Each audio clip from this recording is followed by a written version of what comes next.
کیا واقعی امریکہ ایران میں اپنی فوج اتار سکتا ہے؟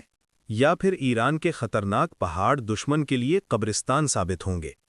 دوستو، اگر ہم دنیا کے نقشے پر نظر ڈالیں تو ایران ایک ایسا ملک ہے جسے قدرت نے غیر معمولی جغرافیائی تحفظ دیا ہے۔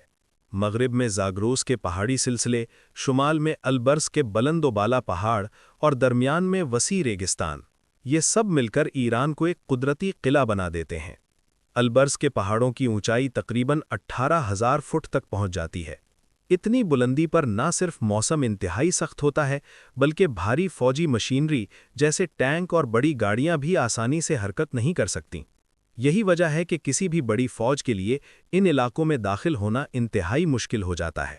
دوسری طرف مغرب میں زاگروس کے پہاڑ ہیں جو سینکڑوں کلومیٹر تک پھیلے ہوئے ہیں۔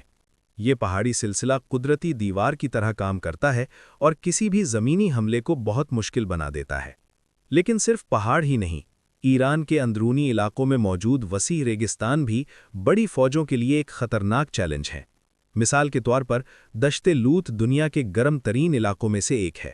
یہاں زمین کا درجہ حرارت بعض اوقات 70 ڈگری سینٹی گریڈ سے بھی اوپر چلا جاتا ہے۔ ایسے ماحول میں بڑی فوجوں کا طویل عرصے تک لڑائی جاری رکھنا انتہائی مشکل ہو جاتا ہے۔ تاریخ بھی اس بات کی گواہی دیتی ہے۔ 1980 کی دہائی میں ایران اور عراق کے درمیان 8 سال تک جنگ جاری رہی۔ اس جنگ میں ایران نے اپنی پوری فوجی طاقت استعمال کی، لیکن ایران کی جغرافیائی صورتحال نے اسے مکمل شکست سے بچائے رکھا۔ مشہور امریکی مصنف رابرٹ ڈی کیپلن نے اپنی مشہور کتاب دی ریونج آف جیوگرافی میں بھی لکھا ہے کہ ایران کا جغرافیہ اسے ایک قدرتی دفاع فراہم کرتا ہے۔ ان کے مطابق ایران پر مکمل قبضہ کرنا کسی بھی بڑی طاقت کے لیے انتہائی مشکل کام ہوگا۔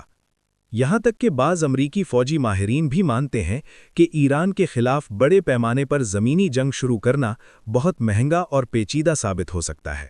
سابق امریکی صدر ڈونلڈ ٹرمپ نے بھی ایک موقع پر کہا تھا کہ ایران میں فوج بھیجنا وقت اور وسائل کا بہت بڑا ضیاع ہو سکتا ہے۔ اسی لیے کئی ماہرین کا خیال ہے کہ ایران کی اصل طاقت صرف اس کی فوج نہیں بلکہ اس کا جغرافیہ بھی ہے۔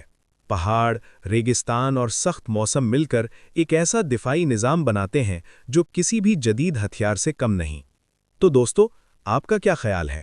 کیا واقعی ایران کا جغرافیہ اسے ناقابل تسخیر بنا دیتا ہے؟ یا جدید ٹیکنالوجی کے دور میں کوئی بھی ملک محفوظ نہیں؟ اپنی رائے کامنٹ میں ضرور بتائیں۔